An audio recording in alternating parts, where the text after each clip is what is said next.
Hello and welcome to the 52nd episode of Inherited Will, a One Piece podcast.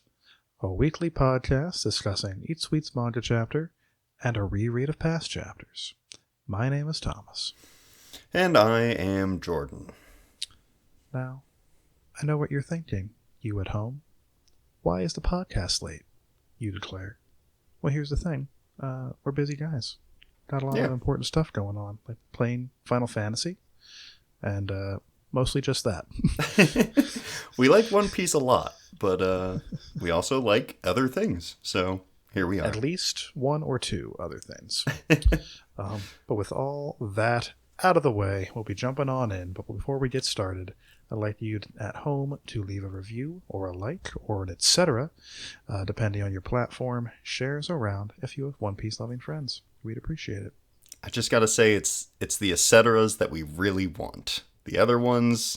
As many etceteras as you can bump into us. Please and thank you. With that out of the way, we'll be jumping on in the chapter 1049, then later chapters 591 through 601.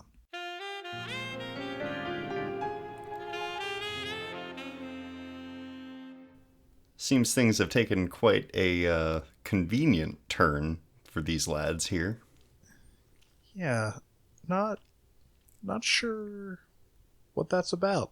Nope. For starters, how on earth did the little girl get off the book? She was on top of the book last we saw her. Just can't be done. Yeah, that's a tall book. There are no step ladders in sight. She should be up there burning alive. That's all I'm saying. Yeah, I have a feeling safety was not first on this day. No. But we saw who we presume to be Reiju and Ichiji on the Chocolate Island. And yet, there is a sudden fire happening here on the Whole Cake Island? Are there allies involved that we're not aware of? Or is this actually Blackbeard? Yeah, I was going to bring that up again, actually. But he's not really known for fire, so... No, he's not. I don't know about that one. But, like, no one really... Like, who would be... It's not Sabo. Like...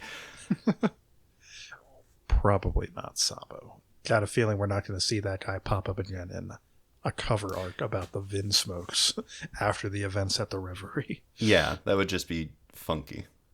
But based off of what Brule said, like, this doesn't add up to me. Now, we also know that the Fishman pirates were also escaping around the same time the Germa were. But this appears to be some amount of time after the escape, of course, and I can't think of any reason why the Fishman pirates would come back to save these two guys. That would be a really weird turn. Yeah, it certainly would.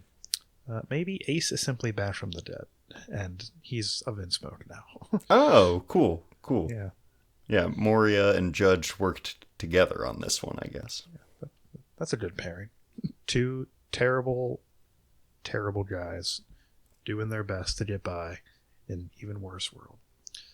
But yeah, I'm confused about this, but I'm sure Oda will clear it up in no time. Oh yeah, it's all coming together. Oh yes. That takes us on in to the chapter 1049, The World That Should Be. We begin right back where we left off with Kaido biting Luffy right in the hand that gets smaller and smaller with each passing chapter since we saw it the first time. Luffy's having a hard time, which confuses me because the next time we see Kaido, he no longer has the fist in his mouth. Yeah, this whole exchange here is just a little weird. I understand that Kaido needs to get some words in edgewise here, but it just makes for a kind of awkward exchange. Certainly do. Or maybe the fist just got even tinier. You just can't see it anymore. That's how small it is. There we go. That's an explanation I can get behind.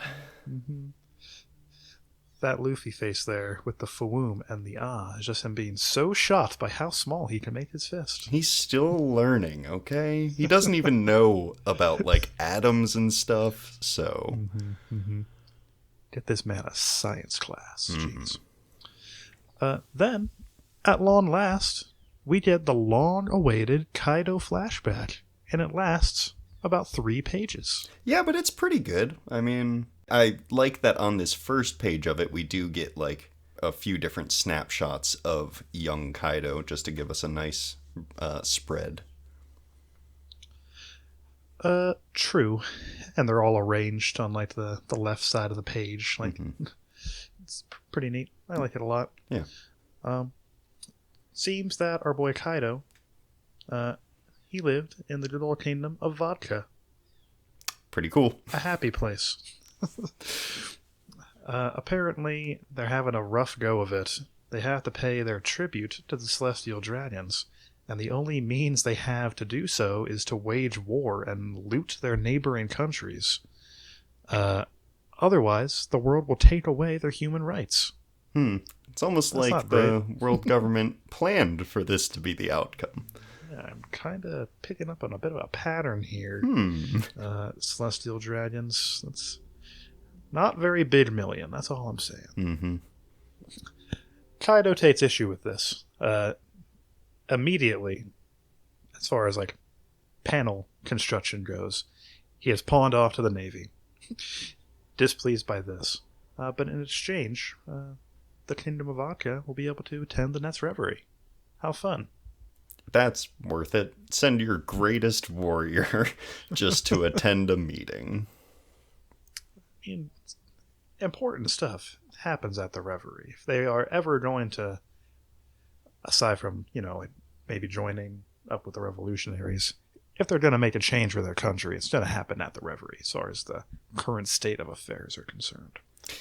And if the only way to get there is to sacrifice their clubmen, I guess that's such a strange deal to be struck, but I mean, the Marines are definitely opportunists, so it really makes you wonder how many of the top brass of the Marines were like obtained in this way, right? Because we know that they were striking up deals with Mother Caramel to like get tough orphans. They don't have any scruples with like poaching powerful people from miscellaneous countries in exchange for political favors. So that they probably never even delivered on, right? Like, well, maybe. You mean in this case? Like, well, I don't know. Do you think, did they actually end up going to the reverie here? Not sure. Like, we don't see confirmation of it, and no. I mean, I never expect the world government to uphold a bargain, but I would imagine that had Kaido not busted out seemingly immediately, they probably would have held up their end of the deal. But because they didn't actually get what they asked for, deal broken. Yeah, that's not really on vodka, but yeah, they would. I mean, they also have no reason to uphold it, so. Indeed. I don't trust this Marine hat guy as far as I can throw Kaido. And he's a big guy, so. Yeah. Not far. Yeah. Not far at all. Not budging that guy. But to that point, Kaido has gotten away. He's got a bounty on his head of a whopping 70 million, lower than Sanji's first bounty. True. I mean, that's a good point. Not sure how old he's 15 here, so he's younger than them. Well, for sure. And what has Kaido done? Escaped a marine ship as opposed to Sanji's first bounty that he got from participating in burning down Eni's lobby and taking down CP9. Yeah, a little bit different situation. Indeed. I'm just kind of impressed that Kaido's bounty is as close to Robin's as it is, considering she should be, the most wanted person in the fucking world, but I'm not the one deciding these things. Just saying, world government. If you want to give me a job, I'm available. I think they're on a tight budget, so I don't know if they could actually pay your salary. If they're, really cutting down Kaido here. Yeah, I guess so. Let's see here. We get an answer to the question that kind of bugged me for a little bit. If Kaido's so beefy, how come he got captured all the heckin' time? Turns out it's intentional. He gets caught when he gets hungry, and then breaks free when he's full. So that's pretty cool. Kaido, you're all right in my book. Yeah, not a bad way to live life. Indeed. I got a sneaking suspicion now. I don't actually think this, but I would be somewhat amused if it occurred this way. I'm sure Luffy and Kaido could bond after this fight is over, just over that little detail. That's a very Luffy thing to do. It sure is, yeah. Then, 44 years ago, which I believe is 2 years after the beginning of this flashback, Kaido finds himself on the pirate island full of lead. He's beating up lads. Hither and thither, here and there. That guy on the ground's not looking so hot. But Whitebeard's impressed. Or at least he's there to deliver the message that Rox is impressed. Yeah, I don't think he looks impressed there. He's looking over his shoulder. He's like, fuck this kid. Giving him the side eye. Yeah. He's really just dreaming about that next sip of beer. Hard not to. Indeed. Kaido joins immediately. That's fun, I suppose. Then, immediately after that, they're on their way to God Valley to try and fend off Roger and Garp. Doesn't work out. No. But then Big Mom here says something that, to me, seems to imply that Kaido didn't even participate in the fight. Where'd you go, Kaido, you big rat? Yeah. I wasn't sure if he, left when he saw the conflict or never showed up, but either way, not what I would expect from the big man. Yeah. Everything we know about Kaido in this day and age is that he's, always hunting for a good fight. Rarely finds one. But that's what he craves more than anything. And yet he passed up at the opportunity to fight Roger and Garp. That doesn't seem to quite jive. Well, we know that he says that, Joy Boy's going to be the one to kill him. So maybe he just knew that neither one was Joy Boy. So he was like, I'm out of here. I guess so. I don't know. I don't like that as much now that I've given it half a second thought. Because how would he know? We don't. Well, yeah. I doubt that he. Them. Well, I don't know the timeline here. We know that he got King while he was King's in the next panel basically, but yes. I would assume that King was not on the Rocks Pirates, so he probably didn't know anything about Joy Boy at this time. Probably true. I can't remember if Kaido in that little mini flashback we got had facial hair or not. I want to say he did, but I am not 100% sure either. Oh boy. I'm going to say the answer is yes, he totally did. Therefore, this must have happened 100% certain after these events.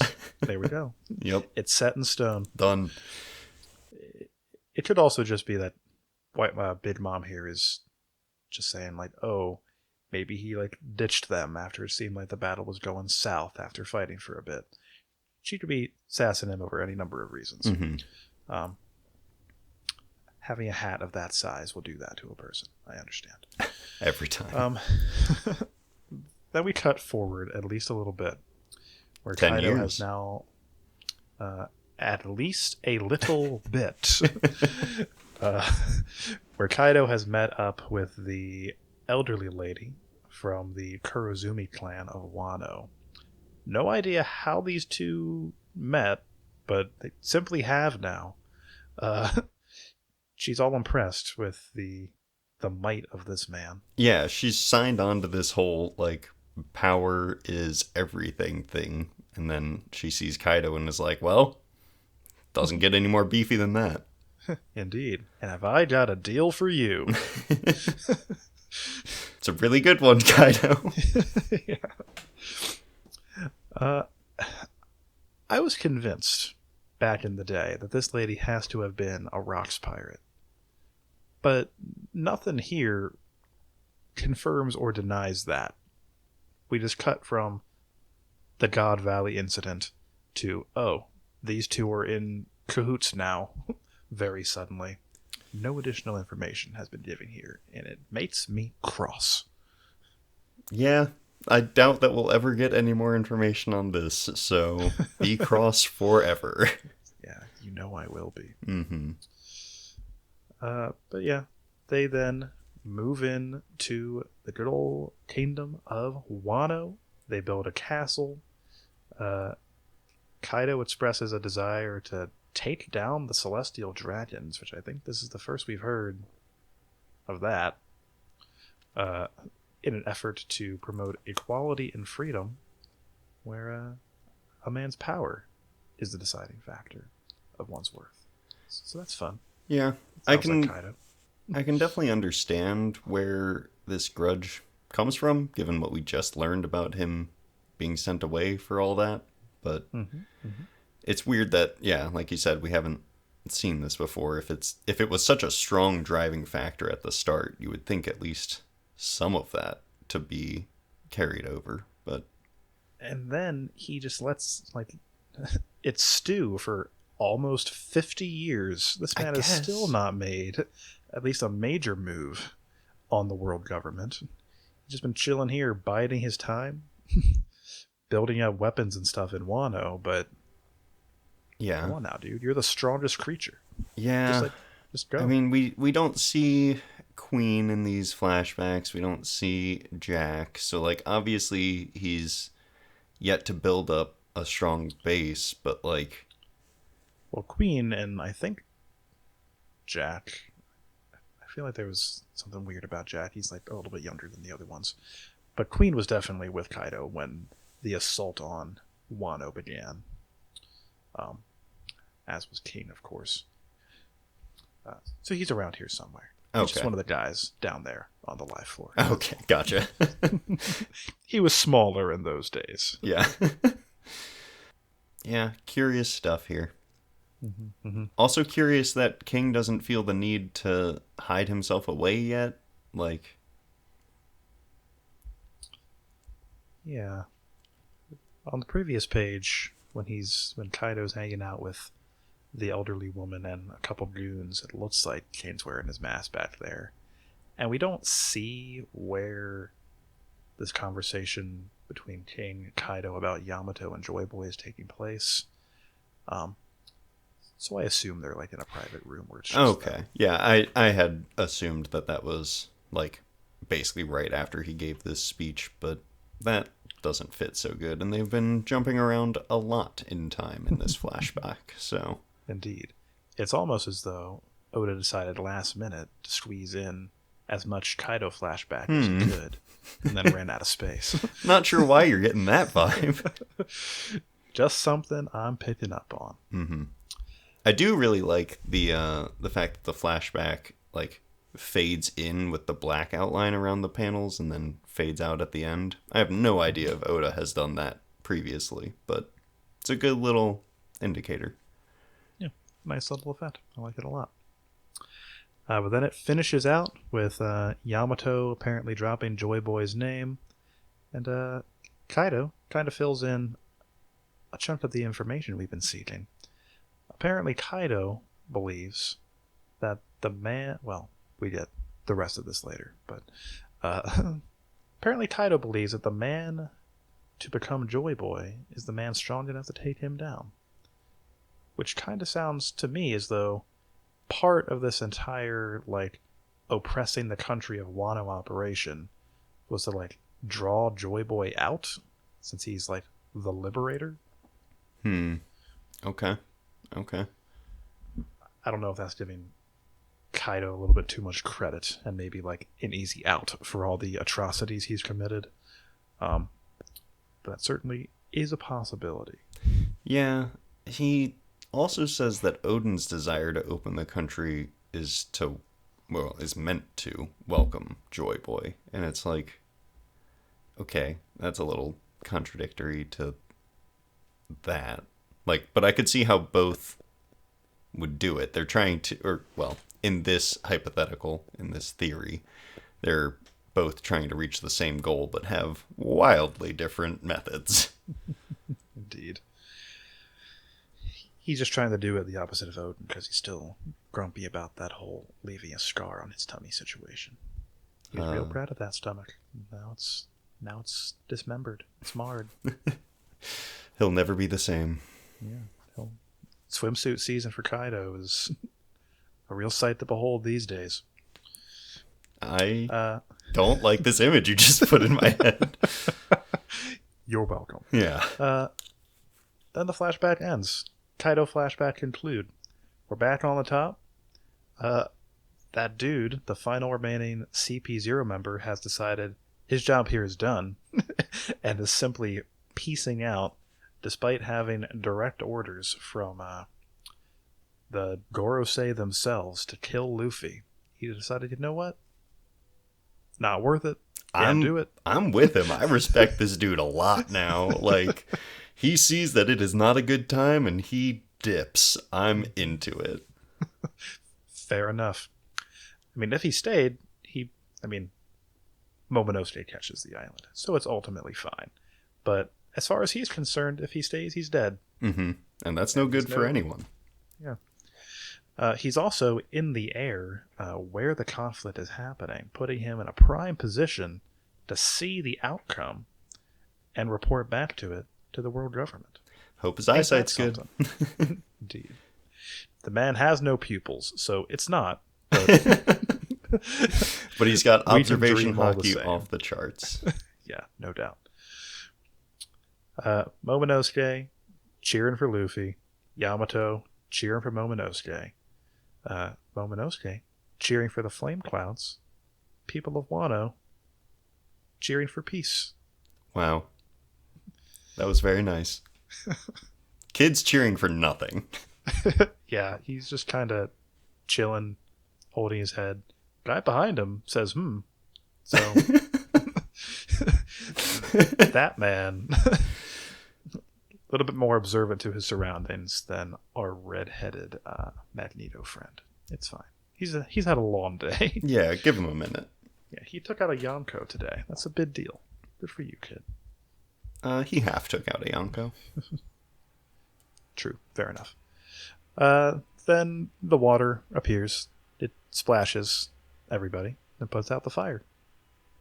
Brooke says blug, blub, blurk. I have to get that right. And also Roby. Yep. Good old Roby. Everyone's favorite straw hat. Mm-hmm. Beppo gets washed away. Apu. Law and John Bart. You see John Bart again? That's fun. John Bart's been showing up a lot and really becoming integral to this story. He sure has been around, hasn't he? Yeah.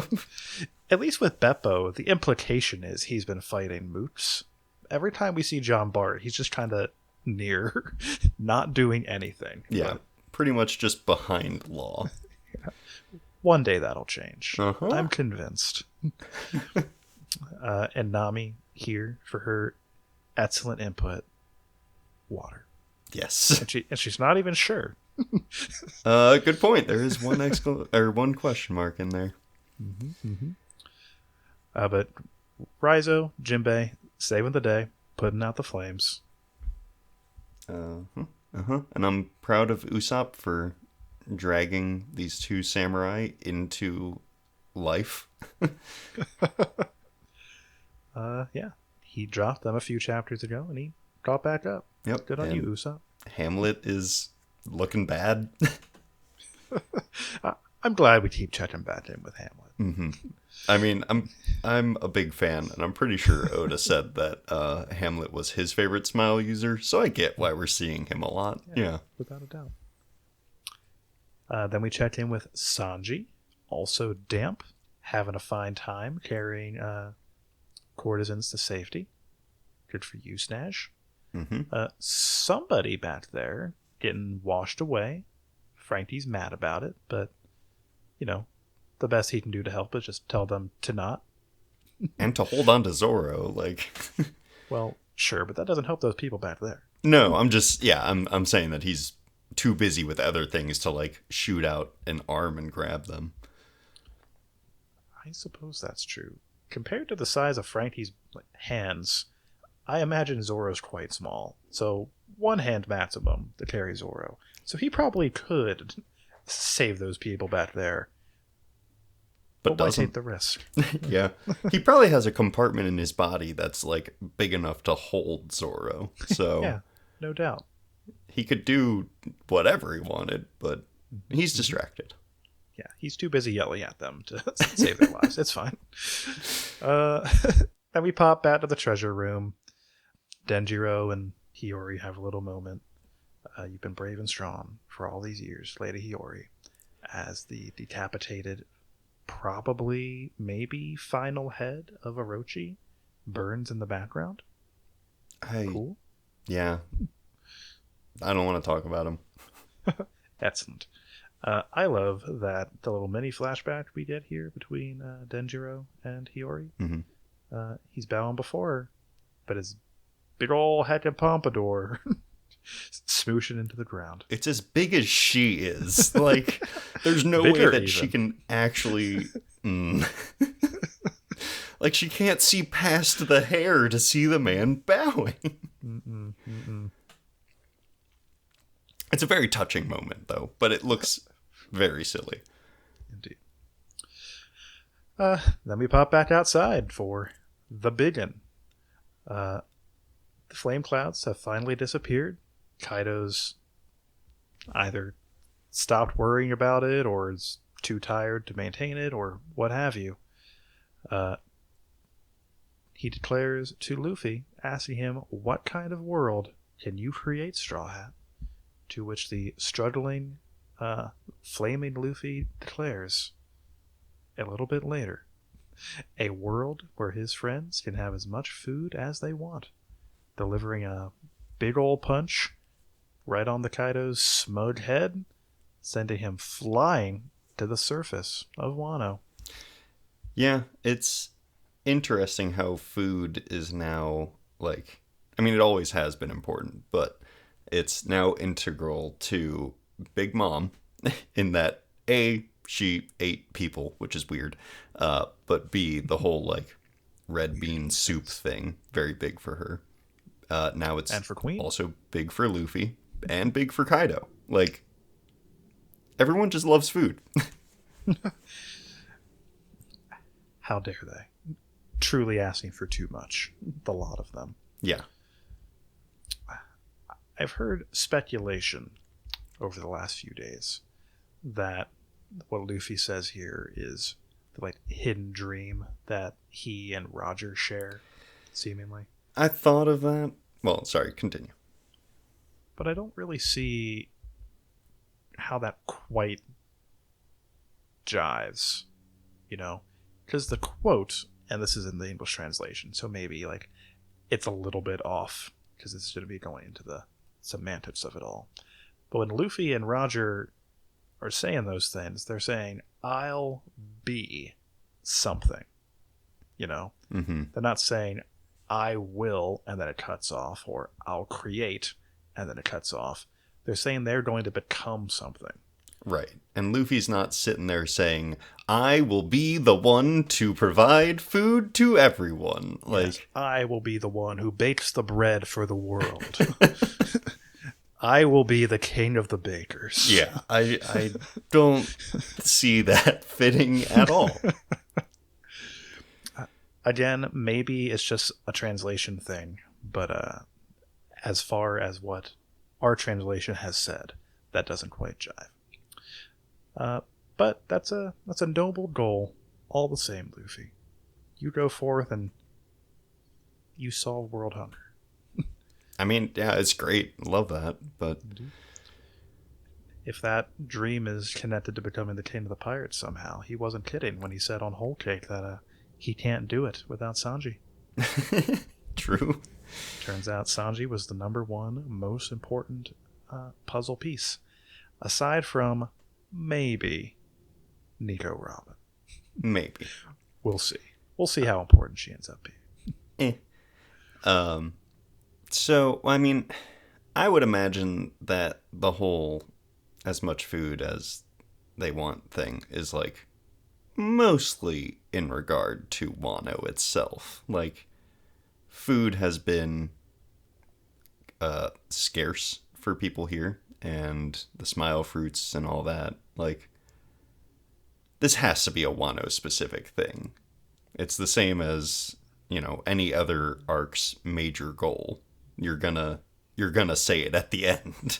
Like, it just you need that, especially when the arc has been too long. Are you trying to say in some subtle form that Wano's been going on for a really long time? I didn't think it was that subtle, but yes. Really had to read between the lines to gather that one. Yeah. So that's my rough take on it. He's just very focused on Kinemon and all that, especially since he said, like, of course I'll protect Wano. It's my friend's country. Like, sure. Yeah. Yeah, I can see that. Now, one thing that I just noticed is in the middle panel on pages 12, 13, where he says a world and then the huff huff. When he's punching Kaido, there's like a smaller black dragon inside of Kaido. What's up with that? Is that... I think that just proves my point from a couple chapters ago, where Kaido didn't simply get bigger. So that's all flame? I think so. That's pretty impressive mastery. Or control. I've never been more impressed with this guy. Kaido's not just a big meathead. I'll be very interested to see that in the anime. Which, by the way, people, if you're not watching the anime, I haven't been, but I will be now, because it is beautiful at the moment. Oh yes, they really pulled out all the stops for the last few eps. And I think they'll continue to. Like, I don't see why they'd stop. Well, I mean, there will obviously be ebbs and flows to it, but... Oh, sure. I can't imagine the Frankie versus Sasaki fight is going to get quite the same level of love as the current rooftop battle. No, I don't think so. Now, Big Mom decking page 1, now that's where the time and effort has to go. Oh, yeah. This whole it being mostly or all flames also kind of explains how Kaido was talking earlier, even though he was eating Luffy's fist. Yeah, but you expect me to give Oda credit for that now, after I've already given him sass about it? It's too late now, Jordan. Yeah, I forgot about the no take backsies rules. Yeah, exactly. Even if I wanted to, I simply couldn't do it. It's illegal, and we always follow the law here at Inherited Will. Ain't that the truth? But yes, you're right. Looking at the events now, that totally checks out. I mean, it's not weird that he was talking. It's weird. Like, that's the fire Kaido that we see on the first page. Yeah. Right? And the fist isn't in his mouth. I know. Well, yeah, you're right. That is the weird part. The talking isn't weird. What's happening here, Jordan? Maybe that's just smaller in Kaido inside of Flame Kaido? Like... Maybe. It could be. But you would think his head would still be facing up. I don't know. It's a mystery. I've chosen not to let it bother me for any amount of time longer, even though it's going to. Yeah. Instead, we can focus on the impact that Kaido made, because it's pretty cool. He slammed in a spiral, and that's just how he's going to be. Yeah. Straight to the moon, but through the earth to get there. Such power. I especially love like how straight his mustache is as he's being blasted through the Earth's crust.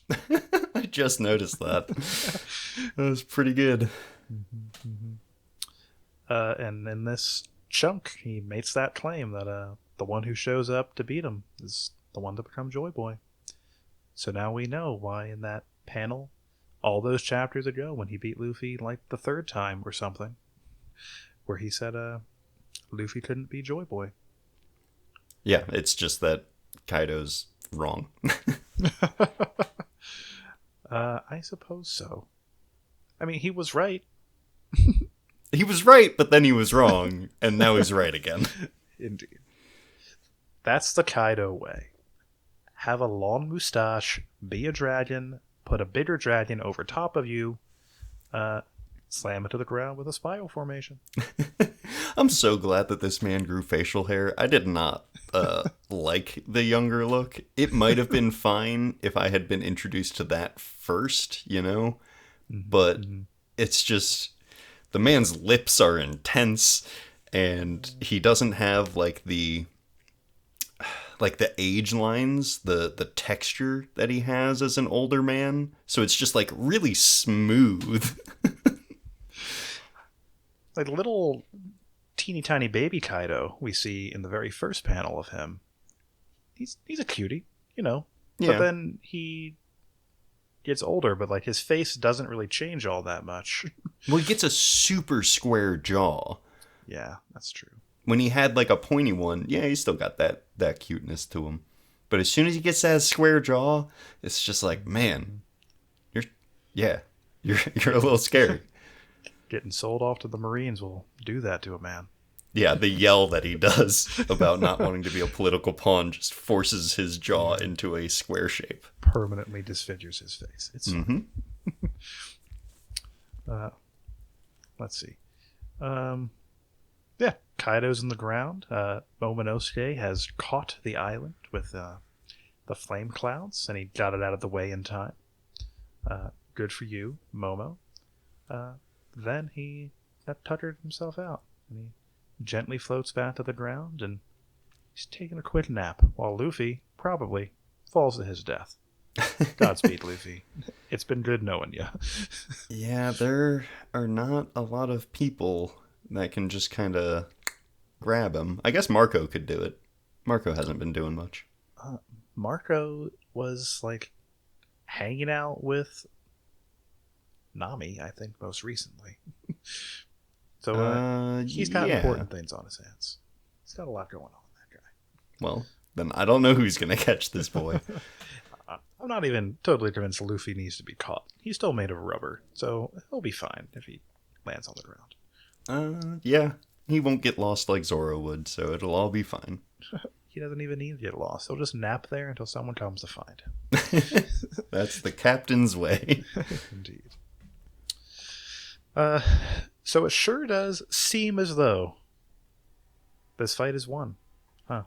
Well, are we actually done Onigashima? I actually don't think so. Oh, really? There's been no, like, panel or anything that said, like, you know, Kaido is down. Well.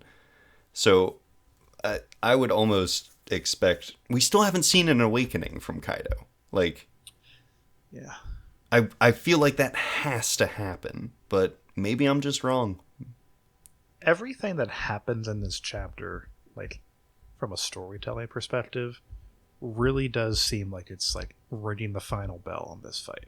Mm-hmm. We get the flashback, we did Luffy doing the big punch with, like, the declaration of how his views, his ideals differ from Kaido's as he brings the hammer down. We did, like, a little bit of, like, thoughts of what Kaido thought after the fact, and like the balloons asking people to beat Kaido. All that stuff sure does make it seem as though the fight is won. But you're right, there are some missing links here that make me think that maybe it's not. Well, and also, this is still just a big punch taking out Kaido, which, if Oda is staying true to that interview or whatever that you might have made up, might have not, like... Well, I didn't make it up. So. Okay, fair. That someone made up or maybe not. Like, and I think I agree with that now more than ever. Like, not that I didn't enjoy this chapter, and it's not like I haven't enjoyed Wano, but if Luffy does win with all of his power-ups that he's gotten, if he still wins with just a big punch, that is going to feel a little weird to me. And when we see Kaido here, he's seemingly still conscious. He's still in the dragon form. Like, if he went unconscious, he would go back to Kaido, right? Indeed.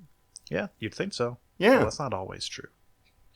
Like when Chopper was forced into the water on Ennie's lobby and fell unconscious, he went back to his hybrid form. But Chopper's a little weird. So Chopper is weird. Yeah. I'm sure there are other examples of it out there, but... Indeed. But like this punch alone was built up for like 3 chapters, and then it finally lands and it takes up like 3 double spreads. It feels like Oda is trying to tell us that the fight is over, but didn't give us the entire fight prior to this. Yeah. Unless it does turn out that like his weird big nose form was in fact his awakening. But if so, that should have been made clear, Oda. Yeah, I'd almost be okay with that just because it's funny, but... Indeed. I guess we'll just have to see in a few days, or whatever.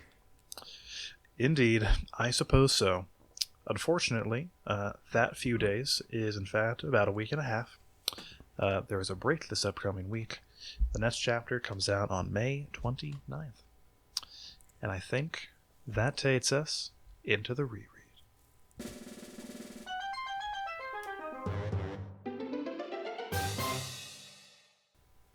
It sure does. This one, as you said, 590 to 601. It's from Rayleigh checking in to Rayleigh checking in 2 years later. It's pretty great. Good old Rayleigh. Always checking in, that guy. Yeah. All 10 of these chapters is all he did. I mean, basically. He just poked his nose in like, hey, Luffy, how's it going? I'm going to leave for 6 months. Yeah.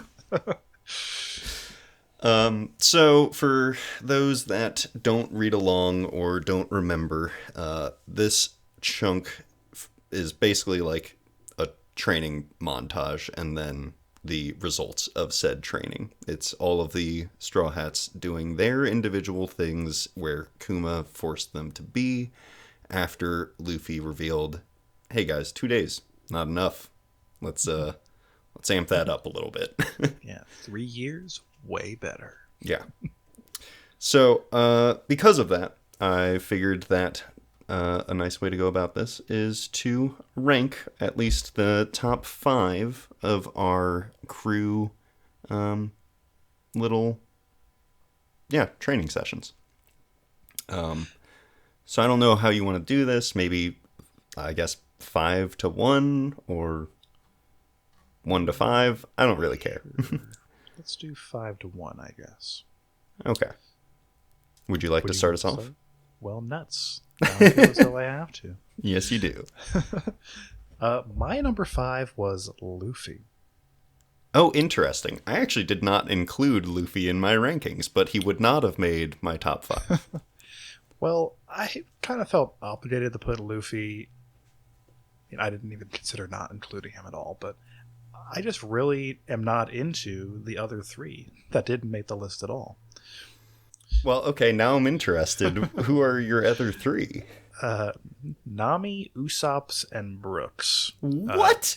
Yeah. Really? Like, I like some aspects of all 3 of those. Uh-huh. Nami's only kind of, but like, I like how Brooks starts. I like the opening where he like happens to fall into a satanic ritual while also being a skeleton man, and is mistaken for Satan. Mm-hmm. But everything after that, where he like gets kidnapped and taken off to the circus, I just don't care. See, okay, we're going to be doing this all sorts of out of order now.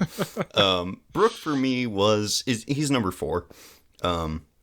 So, like, not super great, but I liked his mindset here. I like that he brings up, like, okay, I've been through 50 years of loneliness or whatever it was.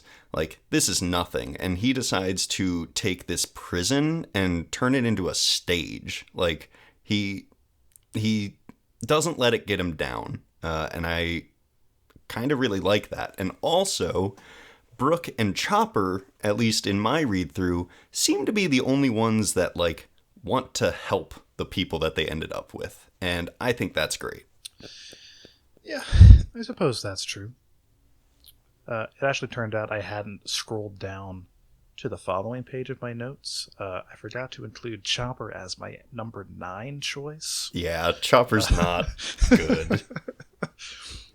He learns to make more medicines. He talks That's to birds. Cool. Yeah, those are the two things. Yep. And he apparently also does experimental drug treatments on himself to give himself additional forms, which I can't help but feel as though is actually detrimental to the health of the people living on the island, because I can't imagine he got that right on the first try. No, I imagine monster form came out a few times. Indeed. But, like, I'm sure the birds just picked him up, dumped him in the ocean, and picked him up later. It's probably fine. Yeah. Okay, so your So what number was your 5. number 5 then? Yeah, my number 5 was actually Sanji. I really like the concept of attack cooking as a thing. Like, I had totally forgotten about that, and I think it's neat that he's just kind of providing passive buffs to his buddies. But, I mean, other than that, I was like, eh. I'm okay without this. This is fine. I do like that Eva beats the shit out of Sanji, though. Yeah, I'm deeply amused by that as well. Yeah, that's what made it go into the top 5 there for me. I put Sanji's as number 2. Interesting. Interesting. Mostly because of the attack cuisine business. People like to complain about the attack cuisine because it hasn't really done too much on screen. You know, we actively see Sanji cook stuff once towards the beginning of the post timeskip stuff. But I like to think, and this is part of the reason it's so high up in my estimation, that Sanji's cooking is part of the reason for the Straw Hats' just rapid growth post timeskip. Yeah. Oh yeah. I mean, they gotta eat. It's not like they're, pulling out a box of mac and cheese and making that when Sanji's not around. Like, he's cooking lunch boxes for him. He's doing breakfast. He's doing dinner. He's doing brunch. Like, yeah, I like that as just a thing that Oda threw in to be like, yeah, it doesn't need more explanation than that. Exactly. And I also find Sanji's a little bit more interesting because he's maybe got it the roughest out of the people here. Granted, part of that, scratch that, most of that is a hell of his own creation because of his own prejudices. Yes. But the man is just running constantly for 2 years straight, effectively, to the point where he learns how to fly. Well, and he also, in between that running, is fighting pretty strong people. Like, that's how he got the recipes. So, like, yeah, it's a nice setup. I like it. But I don't know. I needed a list where Sanji wasn't super high on it, I guess. What was your number? You said Brook was your number 4. Yeah, Brook was 4. It's actually my turn. Yes. I put Zoro as number 4. Okay. Zoro did not make my list. Did Poor not Zoro. care. I don't care. He fights some monkeys and talks to Mihawk. Like, what? I really liked the scene where he actually asked Mihawk to train him. I mean, yeah, anytime someone calls Zoro crazy, I'm into it. Yeah, exactly. I'm really into the idea of Zoro swallowing his pride and begging his enemy to teach him, which is a nice moment from Zoro, a typically very proud character. He's going to be the strongest swordsman no matter what, to now, knowing what Luffy has just been through, to be able to bow his head for the sake of others. That's a sweet little moment. It is. But also the man would literally die if he didn't. I suppose that's true. He would either get killed by Mihawk or he would die on the open seas. For sure. One of those two things. If he even got to the ocean. Exactly. And also, what did Zoro... And this is the reason Zoro is so low down for me, comparatively in my top 5. What did he actually learn from Mihawk? Haki? Haki and general sword buffness? I guess. That's it. That's all we Yeah, know about it, like, at least. congrats. He lost an eye, maybe? Yeah, he came out looking worse than ever. Mm. He looks pretty cool now, I guess. But He does look very cool. I had Nami at number 3. Nami that high? Yeah, I like it because we get to see more of her, like, cat burglaring and deception and, like, actual character traits out of her. And she's, like, never the focus. So to see her have some things from her roots again and, like, really pull the wool over these dudes' eyes. And also the main guy that interacted with her, I forget his name, Hamdas, maybe? Weather Wizard? Yeah, that guy. I think he's fantastic. So that definitely bumped Nami up some. But yeah, just the fact that it's like focused around stealing and stuff like that really, it felt good to me. All that made sense. I didn't even have Nami on my main list because it just kind of rubs me the wrong way that the things Nami learned was navigation skill in some capacity that we never really get into.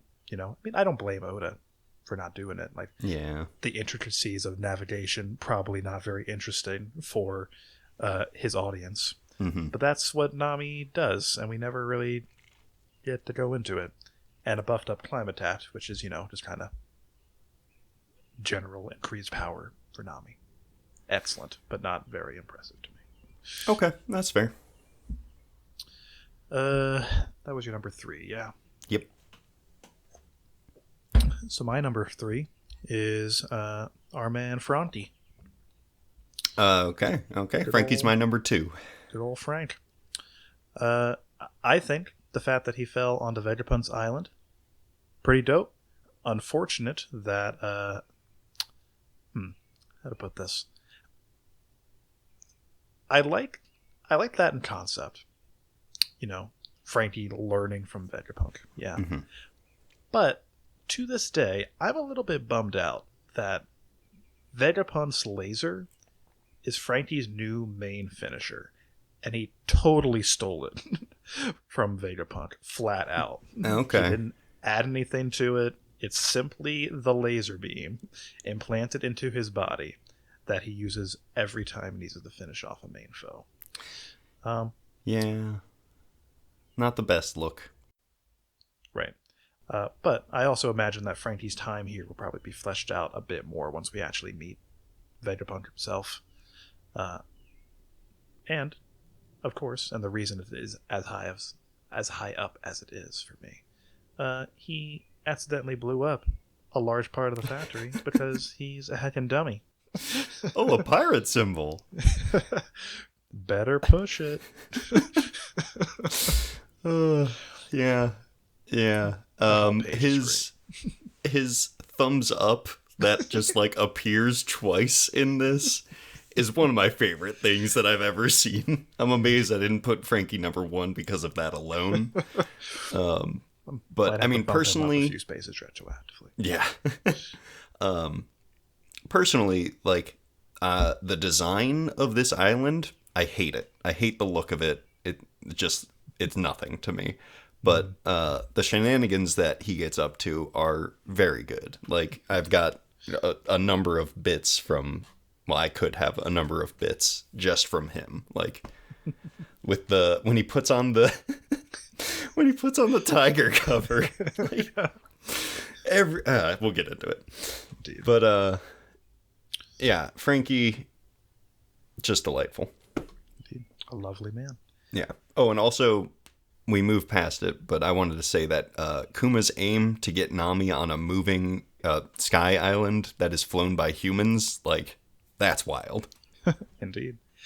And he had to have known so much about these people, the Straw Hats, to be able to boot them to just the right spots. Mm-hmm. Mm-hmm. Like, how on earth did he anticipate sending Brooke, for instance, to, like, the satanic place? Yeah, was going to buff that man. I mean, it worked out. Yeah. That one's kind of the weirdest of them. The amount of foresight this bear man had is incredible. Yeah, for sure. And I think that leaves just our number one. Well, wait, who's your number 2? Sorry? Number 2 was Sanji. Right, yes. So that does just leave ones. You're right. I wonder who it could be. Oh, yeah, it's Robin. Robin is number 1 for you, really? I was really expecting that to be the case for you, too. Nope. Robin did not make my list. That way.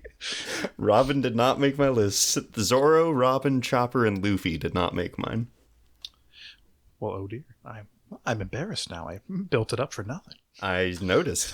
Usopp is my number 1. Well, Usopp's dumb and, so is Heracleson. Yeah, I love Heracleson. We will fight about this forever.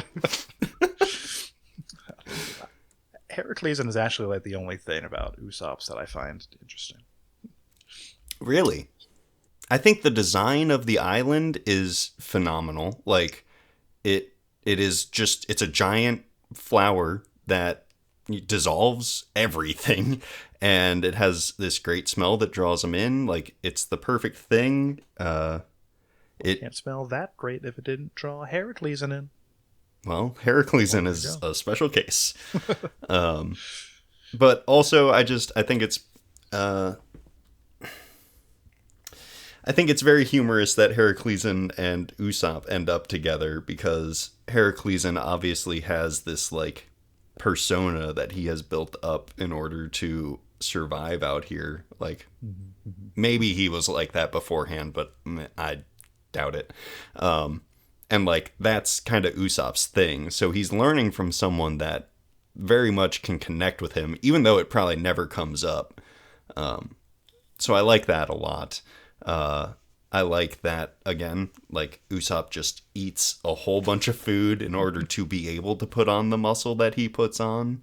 I like the idea of the pop greens a lot. I don't know if it really makes any sense, but like, in an anime and a manga, I think that's great. Like, how he is getting a replenishable supply of them, that's a little different. Like, maybe he has some horticultural experience and he has something set up on the Thousand Sunny or whatever, but like, I can't believe you don't remember the part of Film Z where he's got a little garden going.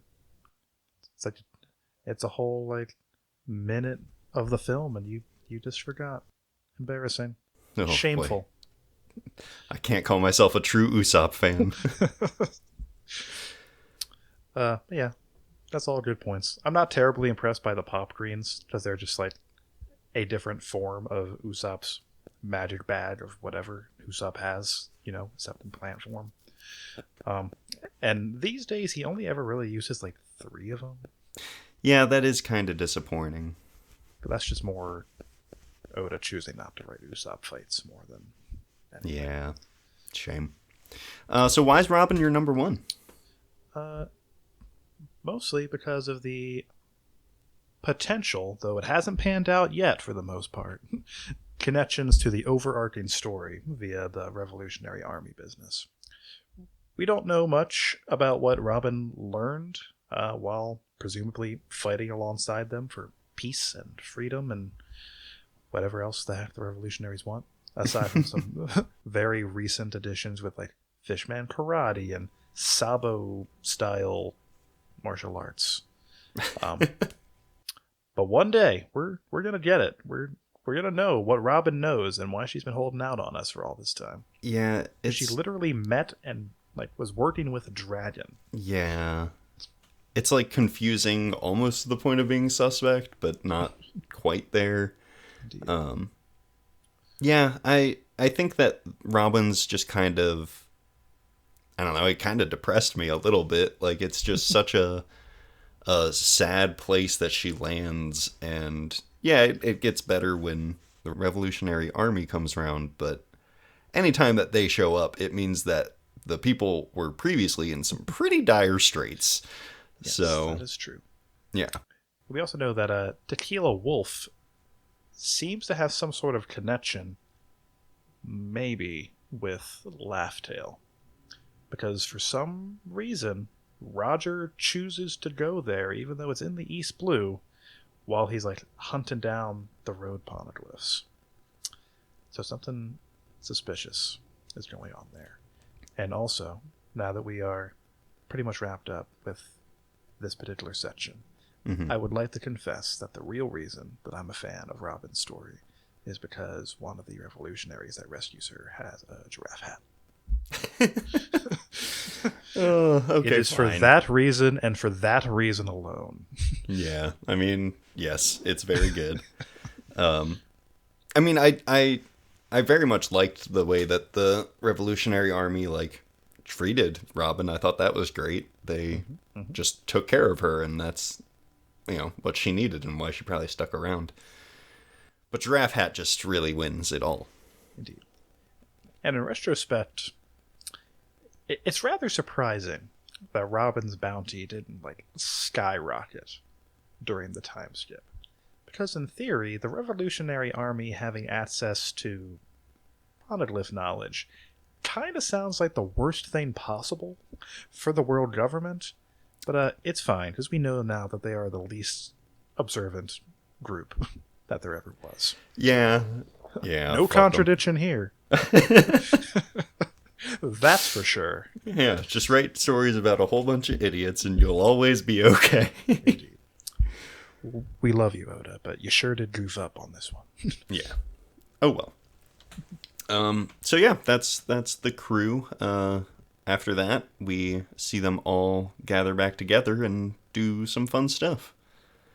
I don't know what Nami's plan was if Usopp didn't show up. Like, I know that she had the Thunderballs building up, but obviously that needed a little bit more time to cook. Sure, I guess so. I like to think she could have like launched a slightly weaker version if she had to, and it probably would have been fine. Okay, fair, yeah. Those guys didn't seem all that tough. No.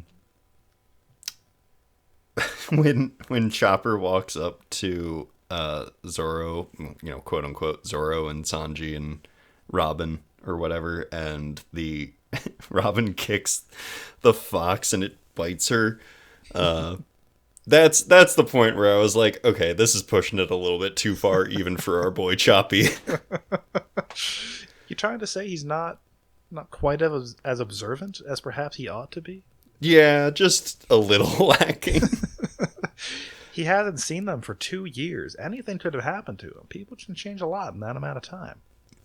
True. I have a grievance to air. Right yeah? It hurts me. It wounds me to my very soul. I'm seething even as we speak. I don't know if I'm quite getting across the full amount of rage I'm feel scared towards this point. But it bothers me a great deal that every bit of promotional material for One Piece ever, whether it be like, I don't know, a poster or like their appearances in video games, etc. Everybody responsible for such things appears to be of the opinion that these outfits, the appearances of the Straw Hats as they appear on Shabandi, is the default for how they look. It's not. They hang out in these outfits for like one arc, not even for the entirety of said arc. And they've got so many other great outfits later on. Yeah, I mean, that's honestly, the outfits is one of the reasons that I do like One Piece so much. Like, you don't see that stuff in other material, really. Like, TV shows, manga, you name it. Like, characters have their costume that they're in for the entirety, as opposed to having clothes like humans do. Right. You know?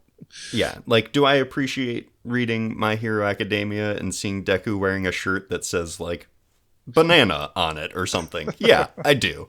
No, his say stuff like dress shirt and t-shirt and stuff like that, if I remember correctly. Which is, like, fine, but this just, it's another level of realism, which isn't really necessary. Like, we've all decided that we can just suspend our disbelief at least that far. But it really I would like does to be help. on the record that I have not chosen to suspend my disbelief that far. Oh, so you dislike every piece of media where they wear this, like Dexter's Lab. I hate it. This is the hill I've chosen to die on. Okay, fair enough. Okay, so yeah, like a lot of really cool stuff happens. I like the interactions that Luffy gets specifically. Like, obviously, he has a great showing here. Taking out the pacifista in one hit always will be one of the cooler like scenes for me. That's for sure. Yeah, And I kind of get like rereading this now. I still don't agree with this claim, but I see where people are getting the light speed Luffy nonsense from now. I don't like it. I don't agree with it, but I see where they're coming from. he is fast. Like he's dodging lasers, and then he says too slow as he's doing so. So yeah, I get it, but it's aim dodging. But we don't need to get into that. Yeah, it's yeah. Not worth it. Our man Zoro gets lost on a fishing boat that was clearly not one. That's that we're fishing for Neptunians. Indeed. And then when he wakes up, he assumes that he's been kidnapped and then murders everybody on that ship by cutting it in twain and bursting their coating. It resurfaced. They're fine. Yeah, I'm sure everybody survived. Yeah. I mean, this is One Piece, so that's probably true, but they certainly should not have. He's very careful. Yeah, 100%. You're just right. I feel foolish. Mm-hmm. I appreciated Robin's just lack of reaction to Frankie's impressive new body. Yeah, she didn't even bat an eye at it. She was just like, oh, yeah, okay. Frankie, you never change, do you? Mm-hmm. Couldn't be more wrong, but also very right. This didn't have anything to do with it. Well, it kind of does. With the chapters themselves, but in some of the like supplemental material, like in the back of the volumes that we got through this chunk, there were so many hairstyles that Oda considered giving Frankie, but he couldn't decide, apparently, and decided to give him a robot nose that could pop out any and all of the hairstyles, so he can go crazy with whatever hair he wants for all time. Yeah, I think that's just genius. Yeah. That's peak character design. Oda was the smartest man alive. Yeah. I might not like Frankie's future design. Well, it's okay. I don't like it as much as his original design, but that's a huge improvement. For me, it was mostly the hair that bothered me. Then he pulled out his classic hairstyle sometimes. I'm like, all right, we're good. You did it. Just be slightly less square on occasion. Yeah. We'll be all right. Yeah. The squaritude is Though I am weighing on me.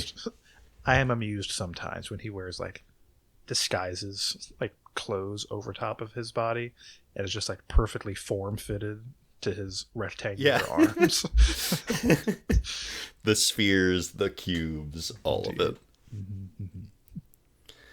it. Yeah. So I mean, unless you have anything else like stand out, we've probably chatted for long enough to move on to the bits.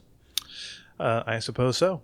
Some of those things I mentioned were some of my bits. But... Yeah, I'm gonna have to clear some of mine as well here. My first one was the Frankie and the self-destruct business. Beautiful stuff on the island. The thumbs up in the background while the narrator is describing this terrible atrocity that he has just committed. Just the best. And the fact that it happens twice, I love it. Good old Frankie. Never change. Yeah. So when Kobe is getting checked in on by a doctor, the doctor just has fish bones hanging out of his mouth the whole time. Just kind of gnawing on them fish bones. In his defense, that's me. Right now. Are you Wow. saying that I'm in the wrong for doing that I told too? you to wait until we were done podcasting. Dude, I get hungry and fish bones, only they can scratch that itch. In your throat, yes. Exactly. I you know me, I love Sanji, Mm-hmm. for the most part. But more than that, I love seeing him in pain. So naturally, I was deeply amused when admitting to both himself and to Ivankov that the drawn wanted poster is in fact him, causes Sanji an extreme physical reaction. He's got shakes, he's coughing up blood, and then Ivankov just brushes it aside anyway. It's like, oh, it looks nothing like you. Are you sure? Gotta make sure that he's a member of the crew, though. Definitely not messing with him. I understand the desire to be thorough, but more than that, the desire to fuck with Sanji. That's Always the a good delight. Indeed. When Bedge's ship starts floating into the sky, he tells his navigator to do their job. He's like, I can't be bothered by this. Navigator, go do your thing. Like, what? I mean, what's he gonna do about it? I mean, well, that's true. He can't just jump out. He would sink. Fair. Yeah. R.I.P. Capone Pirates. Mm-hmm. It's rough. The ladies on Amazon Lily, while Jinbei and Rayleigh were hanging out in their presence, were pulling all over those guys, trying to make them stretch, because they just think that's how men are. Yeah, that was also one of mine. Very good. Brook's first thought on how he can help Luffy is to master leaning at an angle of 40 degrees. I mean, he's right about that. If he could do it, then, Kaido would be dead 80 chapters ago. Yeah, he would have been so impressed, he would have just stopped and you win. Yeah. It's like, all right, Brook, you know what? You make a good point. I'm out of here. I can't lean at 40 degrees. Are you kidding me? Certainly not. There's not a wall on this earth that can hold me leaning at any degrees. Any angle that I lean is just R.I.P. that wall. This is why Pure they call me the destruction. strongest creature. Yeah. Kaido's got that anti-wall technology. Oh, yes. Heft, I believe it is called. Mm-hmm. And that's all I got. Okay, well then I'm going to say one more, and it's really just Frankie again. But when he puts the tiger cover on his exploded face, like, yes, everything is funnier. But there's one panel where it's just like one of the tiger's eyes, and it's got iceberg superimposed in the corner. Like, taking that panel out of context just, like, makes no sense, and I love that. Oh, Frankie. Oh, Oda. And Oh, most of my. all, oh, Iceberg. Yes. And that sounds like it about wrapped up for this week. Next time, we'll be covering chapters 602 through 612. Like I said before, there is a break next week. The new chapter, 1050, releases on May 29th. Feel free to send in your thoughts on this chapter via email to inheritedwillpodcasts@gmail.com, on Twitter to inherited_will, or in a comment on the platform of your choosing. I'm really interested in seeing people's opinions on whether or not this fight is really over, because I am divided. Yeah. And we gotta wait 2 weeks. So I was going to say, we've got some time to let it stew, but yeah, maybe you can convince us one way or another. So good luck. But as always, thanks for listening. bye.